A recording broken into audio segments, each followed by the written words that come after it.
Hello everyone. UP police के लिए GS आप जितनी भी पढ़ेंगे उतनी कम है। तो इस पीडीएफ के माध्यम से हर एक हिस्ट्री, ज्योग्राफी, पॉलिटी, इकोनॉमिक्स जिससे संबंधित प्रश्न बन सकते हैं, ये पिक्चर फॉर्मेट में मैंने पीडीएफ बनाया है। तो हर टॉपिक से अगर कुछ पढ़कर जाओगे तो हो सकता है आपके कुछ क्वेश्चन फंस जाएं। लेकिन आप अगर हिस्ट्री पढ़ने बैठोगे तो अब हिस्ट्री भी नहीं पढ़ सकते, ज्योग्राफी पढ़ने बैठोगे तब ज्योग्राफी नहीं पढ़ सकते, पॉलिटी पढ़ने बैठे तो पूरी पॉलिटी नहीं पढ़ सकते। इसीलिए इस पीडीएफ के माध्यम से हर एक पॉइंट लगभग रिवाइज हो जाएगा, क्योंकि पिक्चर्स फॉर्मेट में थे, पीडीएफ कन्वर्ट किया है मैंने। तो इसमें क्या है, हर टॉपिक कवर किया गया है। कहीं ज्योग्राफी आ जाएगी, कहीं हिस्ट्री आ जाएगी, कहीं इकोनॉमिक्स आ जाएगी, करंट अफेयर्स आ जाएगी। इससे क्या होगा, आपके जो जीएस के क्वेश्चन आए हैं 37-35 जो भी क्वेश्चन आते हैं वो कवर हो जाएंगे। आई गारंटी कि आपको बाहर से ज़्यादा नहीं पढ़ना पड़ेगा, क्योंकि जीएस इतनी पढ़ी उतनी कम है। ठीक है, तो ध्यानपूर्वक इस पीडीएफ को अच्छे से जो बोल रहा हूँ सुन लेंगे तो काफ़ी हद तक आपका कवर हो जाएगा। चलिए, यूपी पुलिस वाले बच्चे ज़रूर देखें इसको। अनुच्छेद 14 में बताया गया विधि के समझ समानता, ठीक है, मूल अधिकार। अनुच्छेद 15 में बताया गया धर्म, जाति, लिंग, जन्म स्थान पर समानता दी जाएगी आपको, है ना। 16 लोक नियोजन, यानी नौकरी वोकरी जो होती है सबको बराबरी का हक है, तो लोक नियोजन का मामला है इसमें। 17 में छुआछूत का मामला है, इस पर सीएड निवारण लिखा है, मतलब कि छुआछूत का मामला, ठीक, इसमें छुआछूत को ध्यान में रखना है 17 में। 18 में देखा उपाधियों का अंत, कोई भी राजा महाराजा की अब उपाधि लेकर नहीं टहल सकता है। तो ये आपके जो मैंने 18 तक पढ़ा है ये समानता का अधिकार दर्शाते हैं, तो याद रखिएगा समानता का अधिकार एक मूल अधिकार होता है। 14 से 18 तक कंप्लीट हो गया हमारा। 19 में आ जाओ, हम लोग 19 में क्या जानेंगे, वाक्य में व्यक्ति स्वतंत्रता। कोई भी कुछ भी बोल सकता है, लेकिन हाँ दूसरे को उससे क्षति नहीं पहुंचनी चाहिए, ये एकदम बोलने की बढ़िया स्वतंत्रता दी गई है। 21A की बात करें, महत्वपूर्ण अनुच्छेद हैं। 21A में क्या किया गया, शिक्षा का अधिकार दिया गया है, ठीक है। 21A में, अनुच्छेद 21A में शिक्षा का अधिकार, इसे विशेष ध्यान करके नोट मार्क कर लेंगे, ये तुम्हें याद होना चाहिए। 21A याद रहना चाहिए, ठीक है। 21 साल में आप शिक्षा पूरी कर लेते हो लगभग, क्योंकि आप ग्रेजुएशन पूरा कर लेते हो, ठीक है, अब याद रहेगा आपको। 23 और 24 में देखा जाए शोषण के विरुद्ध अधिकार है, बालाश्रम नहीं करा सकते 14 साल से कम बच्चे से, तो है ना। देखो 23 में बालाश्रम नहीं करा, मतलब कि कारखाने में बच्चे को नहीं लगा सकते हो, तो मतलब दोनों में शोषण को दिखाया गया है। तो 23-24 शोषण के विरुद्ध अधिकार है, ध्यान रखेंगे। 25 और 23 से 24 होगा शोषण के विरुद्ध अधिकार, आपको किसी भी प्रकार का कोई शोषण नहीं कर सकता। 25 से 28 धर्म की स्वतंत्रता का अधिकार है, मतलब 25 अनुच्छेद से लेकर 28 अनुच्छेद तक आपको धर्म की सब प्रकार की स्वतंत्रता दी जाएगी, ठीक है, ध्यान रखेंगे। 32 में संवैधानिक उपचारों का अधिकार, मतलब कि अगर कोई मूल अधिकार आपको कोई छीनता है, मान लो पंडित जी जा रहे हैं, उनकी कोई चुटैया काट लिए, तो वो अब कैसे अपनी चुटैया के लिए लड़ाई करेंगे, तो डायरेक्ट सुप्रीम कोर्ट जा सकते हैं 32 अनुच्छेद के तहत, ठीक है। ये है 32 अनुच्छेद का पावर, बाबा भीमराव अम्बेडकर ने इसको आत्मा कहा है। चलिए आर्टिकल 40 देखिए, ग्राम पंचायतों का गठन, गांधी जी ग्राम पंचायत से संबंधित है, याद रखेंगे इस बात को। अनुच्छेद 42 काम की न्याय संगत मनोचितता, कोई खास इंपॉर्टेंट। 44 याद रखिए, सभी नागरिकों के लिए एक समान नागरिक संहिता होगी, जो भी केवल गोवा में लागू है, अभी उत्तराखंड में लागू हुई थी, शायद हिमाचल में लागू हुई थी, हाँ उत्तराखंड में, तो बड़ी दिक्कत हो गई है। मतलब सभी के लिए समान कानून होना चाहिए, ना धर्म ना सब कुछ खत्म हो जाएगा, मतलब ऐसा कानून है ये। तो ये बहुत इंपॉर्टेंट है, चर्चे में रहा है। तो 44 क्या, सभी नागरिकों के लिए समान नागरिक संहिता, ठीक है। अनुच्छेद 45 में 6 वर्ष से कम आयु के बच्चे को निःशुल्क शिक्षा अनिवार्य है। देखो 6 वर्ष से कम लिखा है, ये याद रखना, और 6 वर्ष से ऊपर वाले को मूल अधिकार है। 6 से ऊपर जितने उम्र वाले बच्चे उनको मूल अधिकार, मतलब उनको फ्री शिक्षा दी जाएगी, लेकिन 6 वर्ष से कम जो बच्चे हैं वो आपका नीति निर्देशक तत्व में है, ये याद रखना। देखो आर्टिकल 12 से लेकर आर्टिकल 35 तक मूल अधिकार में आते हैं, ठीक है, इतना ध्यान रखेंगे। मूल अधिकार में कितना आता है हमारा, आर्टिकल 12 से लेकर आर्टिकल 35 तक। फिर 36 से लेकर 51 तक जो आपका आता है वो है नीति निर्देशक तत्व। नीति निर्देशक तत्व के अंदर आर्टिकल 45 में ये बताया गया है कि 6 वर्ष से कम आयु के बच्चे को निःशुल्क शिक्षा दी जाएगी, ठीक है। 46 में क्या गया, SC/ST छुआछूत 46 SC/ST याद रखेंगे, इनके लिए शैक्षिक एवं आर्थिक हितों की अभिवृद्धि की गई है, मतलब उनको बढ़ावा दिया गया इस चीज़ में, ठीक है। अब आर्टिकल 48 का ये इंपॉर्टेंट हो जाता है, क्योंकि इसे बाहर से जोड़ा गया तो ये पेपर में आ जा सकता है।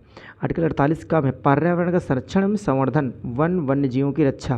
देखिए बड़ी बड़ी कोचिंग संस्थानों में बहुत ज़्यादा पढ़ाया जा रहा है, इससे क्या होता है पढ़ लोगे लेकिन आपको याद कुछ नहीं रहेगा, लेकिन कोई ऐसी चीज़ जो आप बार बार रिवाइज कर सकते हो वो फ़ायदा करेगी।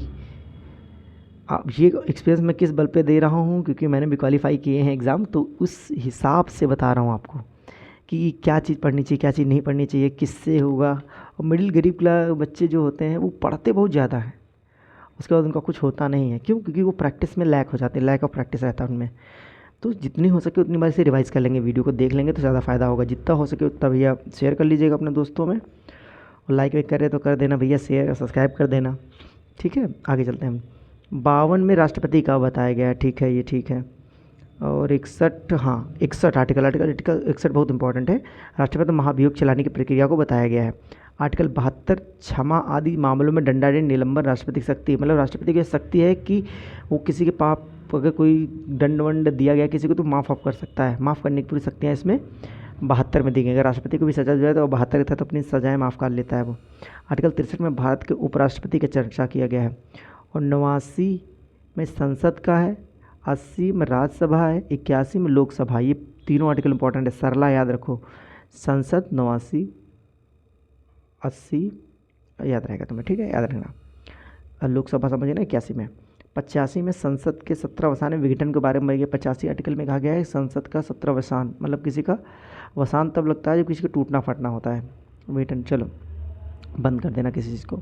89 89 राज्यसभा का सभापति उपसभापति, इसके बारे में बताया गया। 93 में लोकसभा के अध्यक्ष उपाध्यक्ष, ये इंपॉर्टेंट है 93 आर्टिकल। और संसद का सचिवालय 98 में होगा, ठीक है। चलो ये हमारा कवर हो गया। अब देखो कौन सा पॉइंट आता है।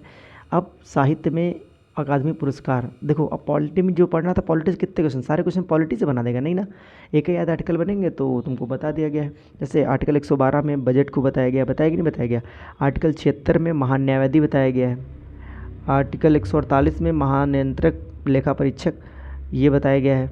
ये आर्टिकल कुछ ज़्यादा इंपॉर्टेंट हो जाते हैं ना, इन सब आर्टिकल में वो आर्टिकल ही पूछा जाएगा, ये भी ध्यान रखिएगा, ठीक है। जैसे कि संविधान में पहले 20 भाग थे, अब 22 भाग हैं पूरे। हाँ, आपसे पूछा जाता भाग। प्रथम भाग में भारत के बारे में बताया गया है। अब द्वितीय भाग में अगर आएंगे तो नागरिकता के बारे में बताया गया है। तृतीय भाग में आ जाएंगे तो मूल अधिकार के बारे में बताया गया है। चतुर्थ भाग में आ जाएंगे तो आपको नीति निर्देशक तत्व के बारे में बताया गया है। पाँचवें भाग में आ जाएंगे तो आपको केंद्र सरकार के बारे में बताया गया है। तो इस तरह आपको भाग भी याद रख लेना है, 5 बताए तो 5 ही याद रखिए आप, क्योंकि आपको ज़्यादा बढ़ाऊँगा नहीं, क्योंकि वो फिर भूल जाओगे।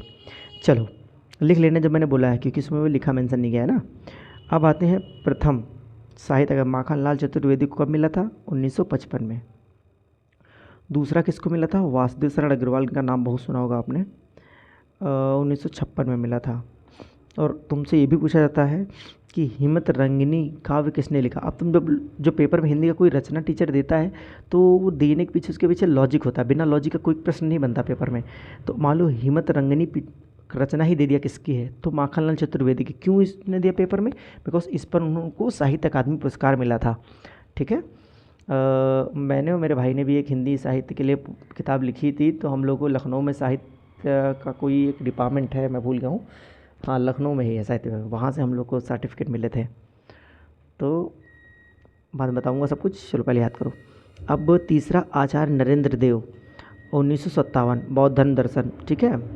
और 62वां नासिरा शर्मा परिजात। अब परिजात उपन्यास पेपर में बहुत पूछा जाने वाला उपन्यास है, इसे दिमाग में बिठा लीजिए आप कि परिजात उपन्यास किसने लिखा? नासिरा शर्मा ने लिखा। और जो इसमें लिखा वो उतना ही रटती है, कि बाकी जो है रट चुके वो रट चुके हैं। रमेश कुंतल मेघ, वो इससे मीठा सरित सागर। और 64वां Chitra Mudgal post box number 203 Nala Sopara. अब नाला सोपारा में चित्र कैसे दिखेगा तुमको? तो चित्र नाला सोपारा याद है, 64वां है, ठीक है। 65वां नंद किशोर आचार्य। अब नंद किशोर है 19 में मिला इनको, तो छीलते हुए सपनों को। अब छीलते हुए सपनों को नंद किशोर।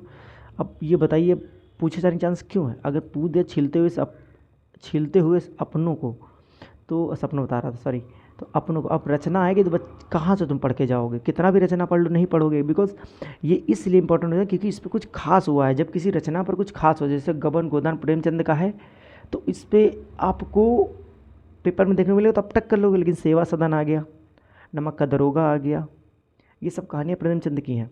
तो ईदगाह आ गया, इन सब कहानियों में कुछ खास हुआ है, इस वजह से पेपर में पूछी जाती हैं।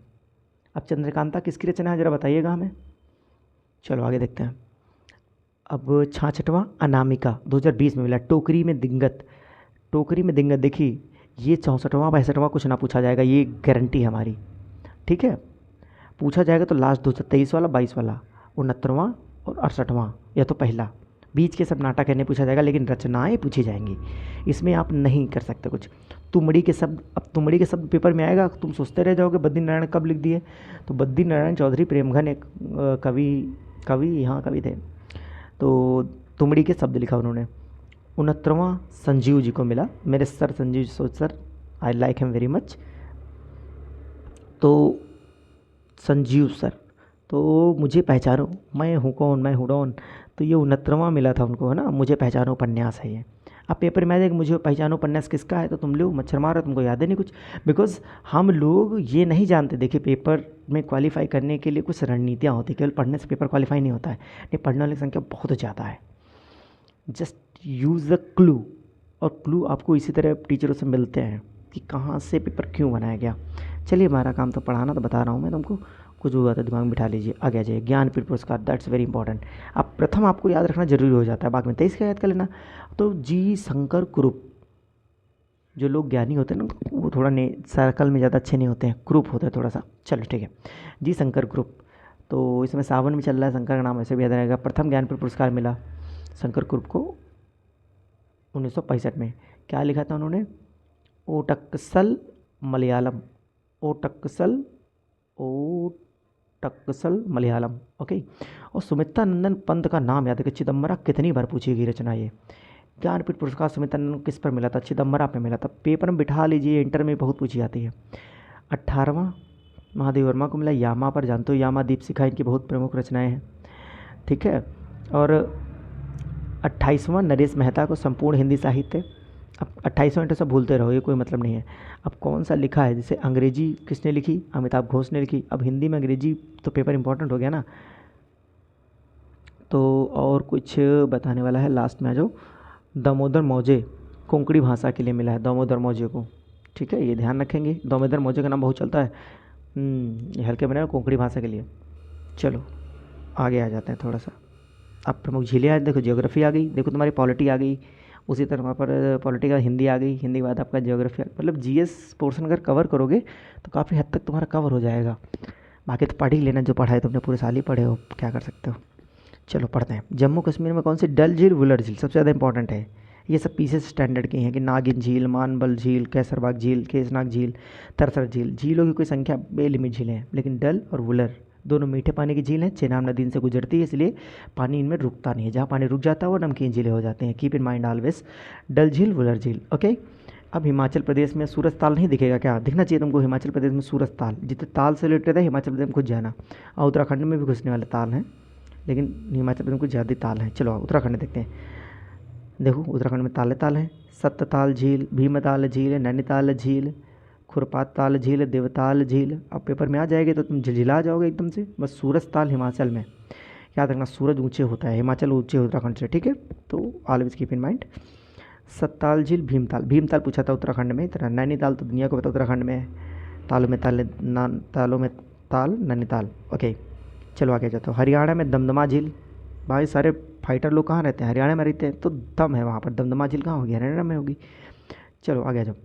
तो अब है बिहार में कांवर झील। भैया बिहारी लोग की क्या ही बताए, जो भयंकर वजन वाले काम कर लेते हैं बिहारी लोग कर लेते हैं, यानी कि उनके अंदर पावर ज़्यादा होता है, कांवर उठा लेंगे भारी। चलो ठीक है, याद हो गया कांवर झील। सिक्किम में चोलुम झील, लो। सिक्किम थोड़ा चाइना टाइप है, देखोगे उनके लोग वहाँ के भी चाइना टाइप के होते हैं, उनको उनका नाम भी चोलुम वोलुम होता है। तो चोलुम झील कहाँ है? तो गुरु डोंगमर और चोलुम झील सिक्किम में है।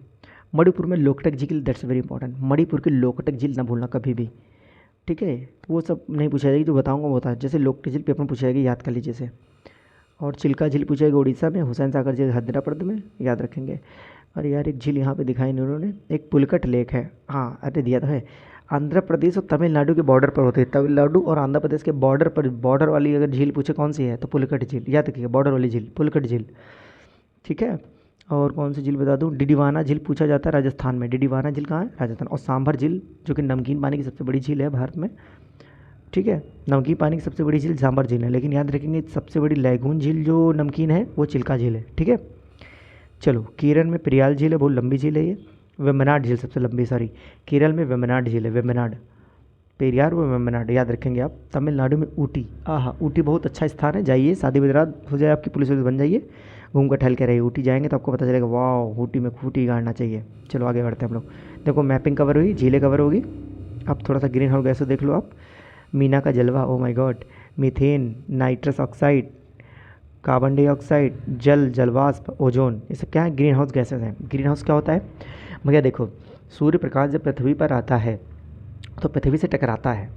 जब प्रकाश सूर्य का पृथ्वी पर आता है तो उसकी तरंग दैर्ध्य बहुत कम होती है। क्या कम होती है? तरंग दैर्ध्य, पेपर में आता है कि लघु तरंग दैर्ध्य। तो जब सूर्य से प्रकाश आ रहा है पृथ्वी पर तो लघु तरंग दैर्ध्य है। अब जैसे ज़मीन से टकराता है वो फिर से वापस जाता है। जब वापस जाने की कोशिश करता है तो हमारे वायुमंडल में बहुत सारी गैसें हैं, और गैसें क्या करती हैं, एक लेयर बनाए हुआ, तो जब टकरा के वापस जा रहा है तो उसकी तरंग दैर्ध्य दीर्घ हो जाती है, बड़ी हो तरंग दैर्ध्य हो जाती है। अब तरंग दैर्ध्य जब बड़ी हो जाती है तो बेचारा टकरा के गैसों से वापस आ जाता है। अब वो देखो, सूर्य से पृथ्वी पर आई, पृथ्वी से वापस जा रही थी, रास्ते में उसको रुकावट पड़ी और फिर से बेचारी रुक गई। अब जब वो रुकी रहती है, रुकी रहती है, रुकी रहती है, तो गर्म होने लगता है, और इस गर्मी का नाम होता है ग्रीन हाउस। ओके, और इस तरह गैसेस को कहते हैं ग्रीन हाउस गैसेस। CO2 सबसे ज़्यादा रोकती है, मीथेन रोकती है, ये सब।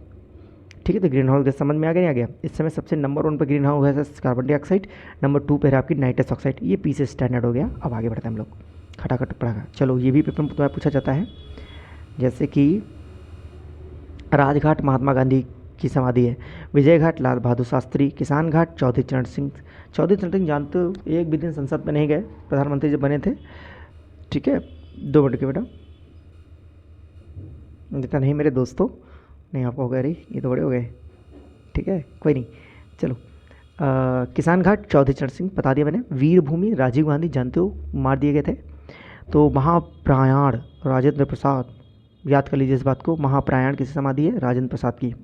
एक बार राजेंद्र प्रसाद जी, तुमको पता है कि अंग्रेजों का समय था उस समय, तो ये पेपर दिए तो उसमें लिख के आया कि डू एनी 5। राजेंद्र प्रसाद ने कहा अच्छा, और राजेंद्र प्रसाद ने 10 कर दिया और कहा चेक एनी 5। ये था एटीट्यूड राजेंद्र प्रसाद जी का। स्कूल की कहानी है ये उनके, मतलब थोड़ा महान थे। अब हम लोग क्या होते हैं, इधर उधर छोटा सा ढूंढते रहते हैं, बड़ा टैलेंट होता था इन लोगों में। चलो कोई नहीं, बिहारी लोग हैं तो खतरनाक ही होते हैं। राजेंद्र प्रसाद कहाँ से रिलेटेड हैं? बिहार से, प्रथम राष्ट्रपति भी हैं, इसलिए याद रखिएगा। नारायण घाट गुलजारीलाल नंदा, खास इंपॉर्टेंट नहीं। शांतिवन जवाहरलाल नेहरू, इंपॉर्टेंट है। महाप्राण राजेंद्र प्रसाद बता दिया मैंने, शांतिवन नेहरू बता दिया मैंने। शक्ति स्थल इंदिरा गांधी, ठीक है। चैत्रा, भाई अम्बेडकर जी का चरित्र तो जानने वाला है, कितना खतरनाक चरित्र था, सदी में एक बार पैदा होते ऐसे लोग। चैत्रा भूमि डॉक्टर भीमराव अम्बेडकर। कर्म भूमि शंकर दयाल शर्मा। उदय भूमि के आर नारायण, नहीं इंपॉर्टेंट है। अभय घाट नहीं इंपॉर्टेंट है। समता जगजीवन नहीं। एकता स्थल ज्ञानी जैल सिंह, एकता स्थल याद कर लिए। ठीक है, आगे बढ़ते हैं हम लोग। अब देखिए, एक्चुअली भारत में नदियाँ 2 प्रकार से हैं, एक होती हैं अरब सागर में गिरती है, एक बंगाल की खाड़ी में गिरती हैं। ठीक है, अब आपको बता दें हम कि जितनी भी अरब सागर में गिरती हैं नदियाँ, है ना, वो बड़ी तेज़ गिरती है, वो डेल्टा सेल्टा नहीं बनाती हैं। नदियों का पानी जब कई शाखाओं में बढ़ जाता है तो उसे डेल्टा कहते हैं। अब जब बहुत तेज़ बह रहे होगे तो तुम शाखाएँ में डिवाइड ही नहीं होगे, बहुत तेज़ चलने वाली चीज़ एकदम अब नर्मदा नदी बहुत तेज़ बहती है। ठीक है, अब इधर बंगाल की खाड़ी में जो नदियाँ गिरती हैं वो डेल्टा बनाती है, वो स्लो स्लो फ्लो करती हैं। तो इनके नाम याद करना पड़ेगा आपको, लूनी, साबरमती, साही, वैसे ये सब नहीं याद करो तुम, नर्मदा का याद करो, ताप्ती का याद करो, और पेरियार याद कर लो। बस यही है, पूछ दिया जाएगा, इतना स्टैंडर्ड नहीं बढ़ाएंगे। जब ज़्यादा डिटेल पूछते तो समझ जाओ, लूनी, साबरमती, माही, नर्मदा, ताप्ती, मांडवी, जुआरी। अब लूनी नदी तो राजस्थान में गायब हो जाती है, वो कहाँ आ पाती है, लोग लिख दिए हैं बस। तो ध्यान क्या रखना है आपको, देख लीजिए, इधर गिरने वाली है, अरब सागर में है।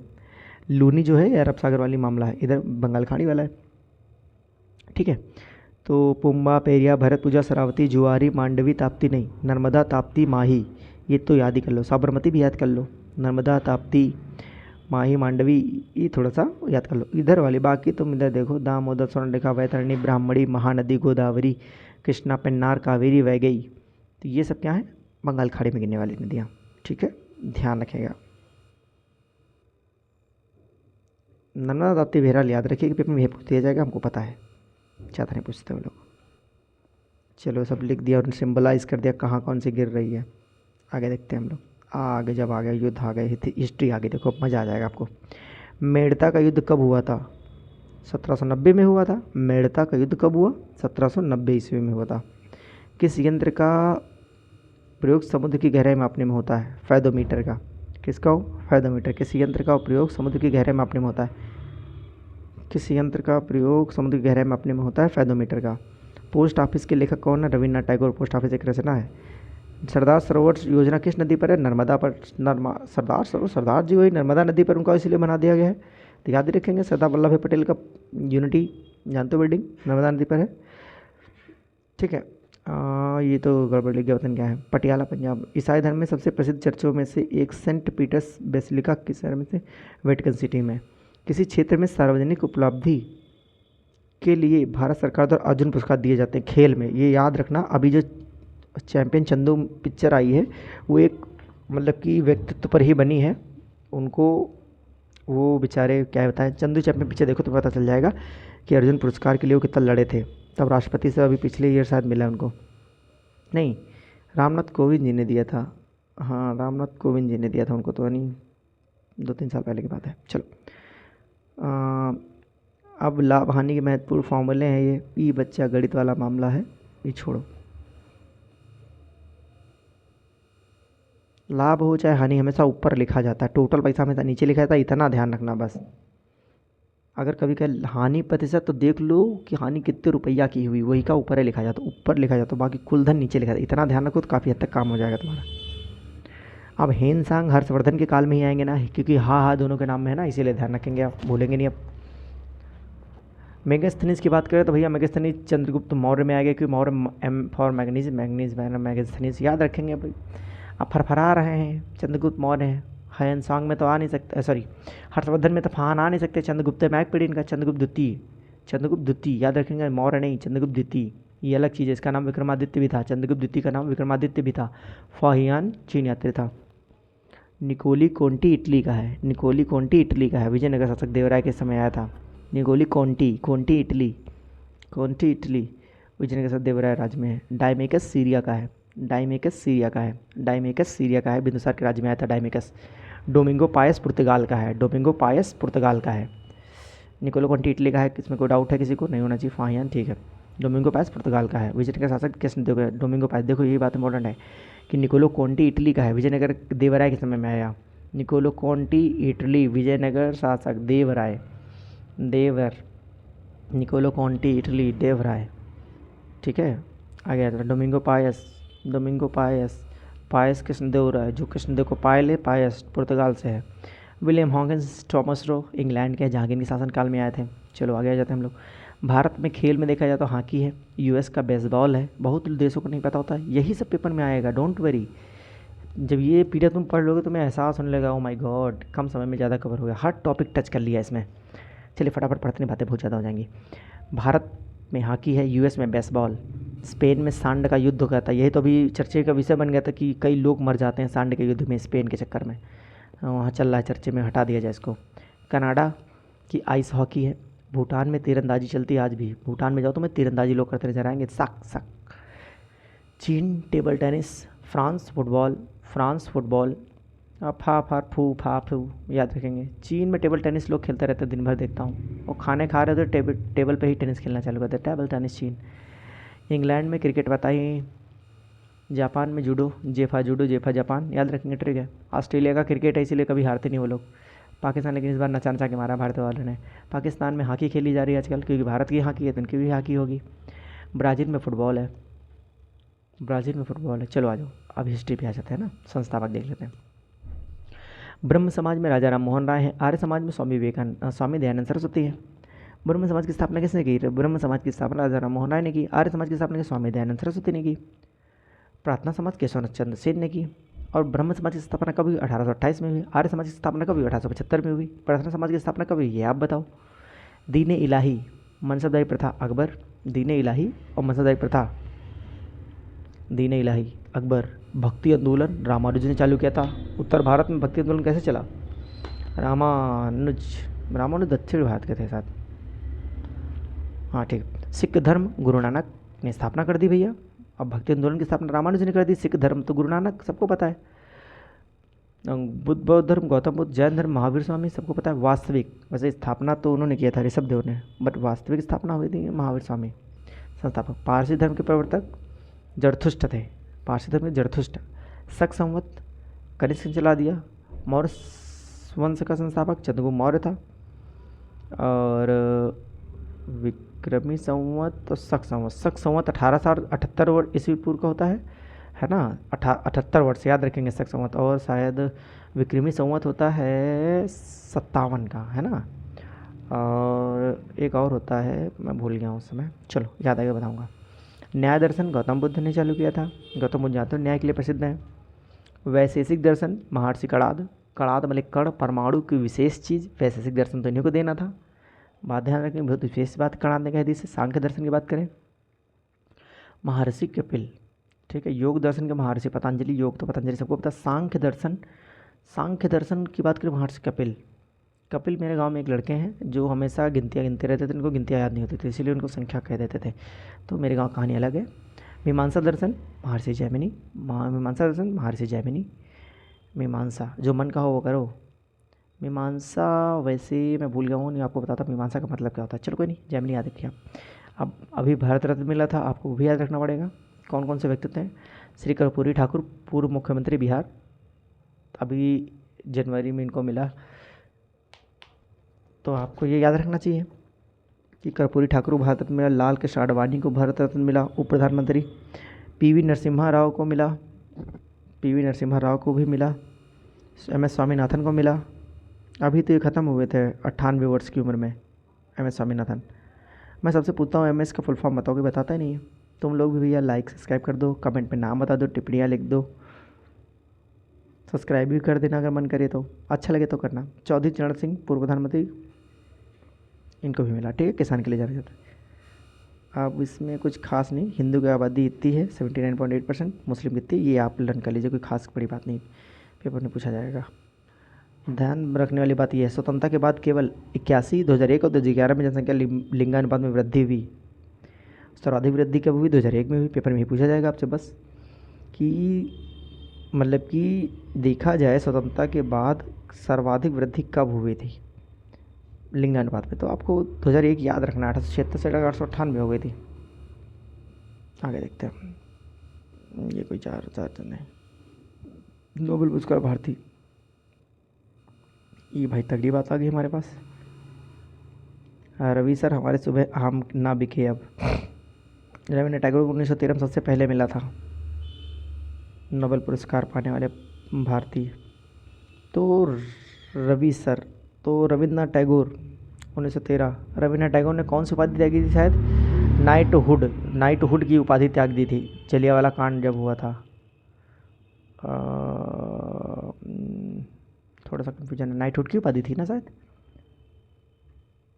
1919 में जलियांवाला हत्याकांड हुआ था। और केसरी हिंद की उपाधि त्याग दी थी गांधी जी ने। किसी ने वायसराय, शंकर नारायण करके नाम था उनका, मैं भूल रहा हूँ, उन्होंने वायसराय पद की पदवी छोड़ दी थी। आपको पता है गांधी जी अफ्रीका से कब आए थे? 1915 में। फिर यहाँ रुके, गुजरात पहुँचे, 16 में कुछ अपना आश्रम बनाया, 17 में चंपारण का युद्ध कर दिया, 18 में अहमदाबाद मिल वाला मामला सुलझा दिया, खेड़ा में भी 1918 में सुलझा दिया। फिर 1920 में इधर चल गया खिलाफत आंदोलन, गांधी जी ने उन्हें सपोर्ट कर दिया। फिर ऐसा ही चलता रहा। फिर 1922 में उन्होंने असहयोग आंदोलन चालू कर 1920-21 से ही संभाल लो, 21 से 22 तक उन्होंने क्या किया? चालू कर दिया अपना कौन सा असहयोग आंदोलन। हाँ, असहयोग आंदोलन चालू किया ना। उसके बाद भाई चौरी चौरा कांड हो गया, 1922 में तो हुआ था चौरी चौरा कांड। तो गांधी जी को गुस्सा आ गया, गांधी जी ने अपना आंदोलन बंद किया, अंग्रेजों ने गांधी जी को जेल में उठा डाल दिया। अब मामला गंभीर हो चुका था 1922 में। 1923 में स्वदेशी आंदोलन चालू हो गया, 1923 में स्वदेशी आंदोलन चालू हो गया। 1924, 25, 26, 27 में साइमन कमीशन आ गया। 28 का मुझे प्रॉपर नहीं याद है कुछ, 29 का कुछ है खास, 29 का कुछ है खास, होगा जरूर खास। 30 में तो जानते हो फिर दांडी यात्रा चालू कर दी गांधी जी ने, 12 मार्च से चालू की थी दांडी यात्रा, 1930 में चालू कर दी। फिर 31 में अपना गोलमेज सम्मेलन चालू हो गया, जो कि 32 तक 3 सम्मेलन हुए थे। गांधी जी वैसे ही, गांधी जी की शर्तें नहीं मानी थी इरविन ने, तो 1931 से 32 में इरविन समझौता भी हुआ था, इरविन पैक्ट कहते हैं। 1932 में पूना पैक्ट हुआ था, गांधी जी के और किसके बीच समझौता हुआ था, भीमराव अम्बेडकर के बीच समझौता हुआ था 1932 में, है ना। इस तरह कहानियाँ हैं जो तुम्हें याद करनी पड़ेंगी। चलो, बहुत कहानी बता दी मैंने। रविन्द्रनाथ टैगोर को ये मिल गया। सर चंद्रशेखर वेंकट रमन 1930। हरगोविंद खुराना 1968 में। मेरा पहला किसको मिला ये याद कर लो तुम, और दूसरा किसको मिला, चंद्रशेखर वेंकट रमन को, भैया CV रमन, इन्हीं को याद रखो 1988। That's a very great personality of Tamil Nadu. शायद इनका जन्म अभी मुझे याद नहीं आ रहा, बाद में याद आएगा। अमर्त्य सेन का भी, हम सेन। अब अपने वंशी से लर्न कर लेना है ना जो तुम्हें लगे। अब आते हैं हम लोग, किसका कौन सा गुरु था। चंद्रगुप्त मौर्य का चाणक्य का गुरु था, सबको पता। सिकंदर महान का अरस्तु, अरस्तु के प्लूटो थे, प्लूटो का सुकरात।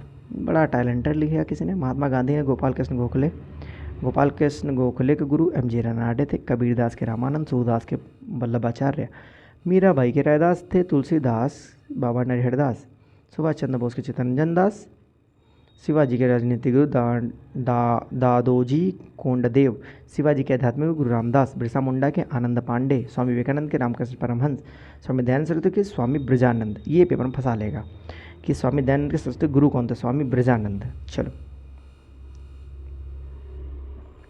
कौन सा मुद्रा कहाँ है, तो कितने मुद्रा में डॉलर, मतलब कितने देशों में मुद्रा डॉलर है। सीता जी वन कहाँ से आए, चलो इतना ट्रिक है तुम्हारा। सिकंदर अर्नी, Singapore, Taiwan, Zimbabwe, Bermuda, New Zealand, सिटलर, कनाडा, हांगकांग, ऑस्ट्रेलिया, अमेरिका। वैसे सिंगापुर पूछा जा सकता है बिकॉज आपके इंडिया का एक्सपोर्ट सबसे ज़्यादा सिंगापुर के साथ होता है। आई मीन क्या कह सकते हो, नहीं, FDI सिंगापुर से सबसे ज़्यादा आती है, FDI फॉरेन डायरेक्ट इन्वेस्टमेंट। चलो, ताइवान, बरमूडा, जिम्बाब्वे, न्यूजीलैंड, सिटलेस, कनाडा, हांगकांग। चलो आगे देखते हैं, बहुत तगड़ा क्वेश्चन है ये वाला। आर्सेनिक वाइट फूड हो जाता है, कैडमियम से इटाई रोग होता है। पेपर बनाया, पेपर फाड़ डाला, मैं बता रहा हूँ पेपर में आएगा इससे एक क्वेश्चन। लोहा से लीवर सरोसिस होता है। लीवर सरोसिस मतलब लीवर आपका ऐसा हो जाएगा जैसे कि कभी कभी सस्ती तुरई लाओ या तुरई लाओ, ननुआ जिसको कहते हो तुम लोग, ननुआ तुरई अलग अलग होती है लेकिन लोग समझते नहीं हैं। तो लाओ तो उनके अंदर कभी तुरई प्रॉपर नहीं कटती, तो मतलब ज़्यादा पुरानी तुरई हो जाती है तो उसमें जाली जैसा निकलता है। लीवर भी वैसा हो जाता है, सिरोसिस हो जाती है, लीवर में प्रॉब्लम होने करती है। कॉपर से विल्सन डिसीज़ होती है। नाइटे बुल्ली बेबी सिंड्रोम होता है। मरकरी से मिनीमाटा डिसीज, तो मिनीमाटा डिसीज जापान से फैली थी। क्या हुआ था कि वहाँ पर मरकरी की एक कंपनी थी, मरकरी मतलब वहाँ से बाह्य उत्पाद के रूप में मरकरी निकलती थी। मरकरी तालाब नहीं सागर में जाती थी। इस स्पीड में बताऊँगा सब कुछ। जब सागर में जाती थी तो वहाँ की मछलियाँ मरकरी खा लेती थी, और वहाँ घास से साथ मिलकर मेथिल मरकरी बन जाती थी। मेथिल मरकरी पॉइजनस थी। वहाँ के लोग जब मछली खाते थे तो उनके शरीर में बीमारी चालू हो जाती, तो वो बीमारी सही नहीं होती, तो उसे मिनीमाटा कहते थे। मिनीमाटा नाम इसलिए पड़ा बिकॉज वहाँ के मिनीमाटा शहर से बीमारी चालू हुई थी। क्लियर, आगे देखो। BOD, biological oxygen demand. कभी भी पानी बहुत ज़्यादा गंदा हो जाता है तो ऑक्सीजन की कितनी डिमांड है इससे पता चल जाता है कि भाई ऑक्सीजन ज़्यादा मांग रहा है पानी, ये इसका मतलब बहुत गंदा हो चुका है। तो BOD करता था 5 दिन का ऑक्सीजन डिमांड। सुपोषण जलाशय, सुपोषण जलाशय क्या होता है, जहाँ पर बहुत ज़्यादा पेड़ पौधे उग जाते हैं उन्हें सुपोषण जलाशय कहा जाता है। ऑक्सीजन भाई बहुत सारे पेड़ पौधे पहुँच जाएंगे तो उतनी ज़्यादा ऑक्सीजन सप्लाई नहीं पहुँच पाती नीचे। हैदराबाद का हुसैन सागर जलकुंभी की ग्रसित है, जो कि बहुत पॉइजनस हो गया। अब मृदा प्रदूषण, मिट्टी की उर्वरक क्षमता कम हो जाना मृदा प्रदूषण कहलाता है। ठीक है, अब इसका कोई अर्थ नहीं है, ये पढ़ लेना एक बार कि भारत राज्य के नए प्रवेश, राज्य प्रवेश कर सकते हैं, राज्य के निर्माण सीमाओं में परिवर्तन कर सकते हो। पहली अनुसूची, चौथी अनुसूची संशोधन 2 या 3 से अधिक। अरे ये सब आर्टिकल्स हैं, तो ज़्यादा परेशान मत हो तुम, है ना। तुम्हारा मन करे तो यू कैन रीड ऑल्सो। मैं धीरे धीरे स्क्रॉल कर देता हूँ ताकि आप अच्छे से एक बार पढ़ भी लो, लेकिन मुझे पता है आप पढ़ेंगे नहीं। मुझको पता है आप ये सब पढ़ेंगे नहीं, क्योंकि आप इतना पढ़ेंगे तो फिर कैसे याद रखेंगे। चलो, ब्रह्मपुत्र नदी भारत की नहीं है बट सबसे लंबी नदी है, चौड़ी भी ब्रह्मपुत्र नदी। ठीक है, भारत की सबसे लंबी नदी कौन सी है, गंगा नदी है। दूसरे नंबर पर कौन सी है, अच्छा दक्षिणी गंगा किसे कहते हैं, गोदावरी को कहते हैं ना, याद रखेंगे। ठीक है, गंगा, गोदावरी, नर्मदा, देखो उसमें लिखा है सब कुछ। ब्रह्मपुत्र की 2900 किलोमीटर, सिंधु की 2880 किलोमीटर, गंगा के 2510 लिखा है, लेकिन 25-25 होता है, 25 है ना, 2525 किलोमीटर। चिनाब 1800, गोदावरी 1465। इतना याद करने की जरूरत नहीं है आपको, छोड़ो। नर्मदा 1312 किलोमीटर, और कुछ याद नहीं। आप बढ़िया आगे क्वेश्चन। विटामिन ए का नाम रेटिनाल है। आपको ज़्यादा आम खाओ तो अच्छा फ़ायदा करेगा, पपीता खाओ तो फ़ायदा करेगा, लेकिन आम ज़्यादा फ़ायदा करेगा, पपीता कम फ़ायदा करेगा, लेकिन दोनों ही फ़ायदा करते हैं रेटिनॉल। ठीक है, तो ये याद रखेंगे। बी विटामिन B1 जिसका नाम थायमिन है, B2 का नाम राइबोफ्लेविन है। विटामिन B3 निकोटिनामाइड, इसकी कमी हो जाए तो पेलाग्रा रोग हो जाता है। कौन सा हो जाता है? पेलाग्रा रोग हो जाता है ना, हाँ शायद हो जाता है। पेंटोथेनिक एसिड होगा इसका नाम। विटामिन 5 का नाम क्या है? पेंटोथेनिक, आम पेपर में आता है। B6 का नाम है पायरिडॉक्सिन। क्या नाम है? पायरिडॉक्सिन। 6 है लेकिन 7 अक्षर है पायरिडॉक्सिन में, बड़ा कठिन हो गया। निकोटीन, तीन याद रखिए, जैसे 3 है निकोटीन, तीनमाइड ले याद हो गया भाई। B1 का थाइमिन ही होता है, B2 का राइबोफ्लोविन होता है, B2 का राइबोफ्लोविन होता है, B3 का निकोटिनामाइड हो गया, 5 में पेंटोथेनिक हो गया, 6 में पायरोडॉक्सिन, 7 है लेकिन 5। B7 H का नाम क्या था? बायोटीन होता है। That's very important, biotin, B7 biotin. B12 का है साइनोकोबालामिन हो सकता है, मेथिलकोबालामिन हो सकता है। ऐसा ना करना कि साइनोकोबालामिन लिखा तो साइनोकोबालामिन, मेथिलकोबालामिन भी हो सकता है। विटामिन C का स्कारबिक एसिड है। D का भैया नाम कैल्सीफेरॉल है, सूखा रोग इसी की वजह से होता है। E का रासायनिक नाम होता है, इसका टोकोफेरॉल होता है ना, इसका जो है E का टोकोफेरॉल होता है, तो टोकोफेरॉल। ठीक है। K का नाम साइन फ्लोक्विनॉन होता है। क्या होता है? फ्लोक्विनॉन होता है। ए की वजह से कौन सी रतौंधी होती है? देखो बालक, ADEK, इसे उल्टा पढ़ेंगे तो कीड़ा निकलेगा, KEDA, कीड़ा। ये जितने कीड़ा लोग हैं ना, ये लोग फैट सॉल्युबल है। क्या है? फैट, मतलब वसा में घुलनशील, कीड़ा फसा में घुलनशील है। लेकिन जो B, C विटामिन है सब पानी में घुलनशील है। किस में घुलनशील है? B, C का कोई विटामिन हो सब पानी में घुलनशील है। याद रखना, पानी में घुलनशील पूछे तो कीड़ा को हटा देना। ये जो लिखा है KED और एक ऊपर है कीड़ा। ओके। A से हो जाए रतौंधी, B से हो जाए बेरी, C से हो जाए स्कर्वी, D से हो जाए सूखा रोग, E से प्रजनन क्षमता में कम हो जाती है। भैया विटामिन E को कभी कम ना होने देना, नहीं शादी बारात में दिक्कत हो सकती है। विटामिन K में रक्त का थक्का जम जाता है, भैया ध्यान रखेंगे। आपका होता है कभी कभी क्या होता है, दिल चीर के दे तेरा ही नाम होगा। कैसे दिल चीर सकता है भाई कोई है? दिल चीर देगा तेरा नाम होगा, साले तुम ही खत्म हो जाओगे। दिल चीर के तेरा नाम होगा, अरे कैसे नाम होगा? बचा ही नहीं कुछ, बजरंगबली थोड़ी ना हो। चलो अब क्या है भाई, देखो 10 जनवरी को विश्व हिंदी दिवस मनाया जाता है, बढ़िया है।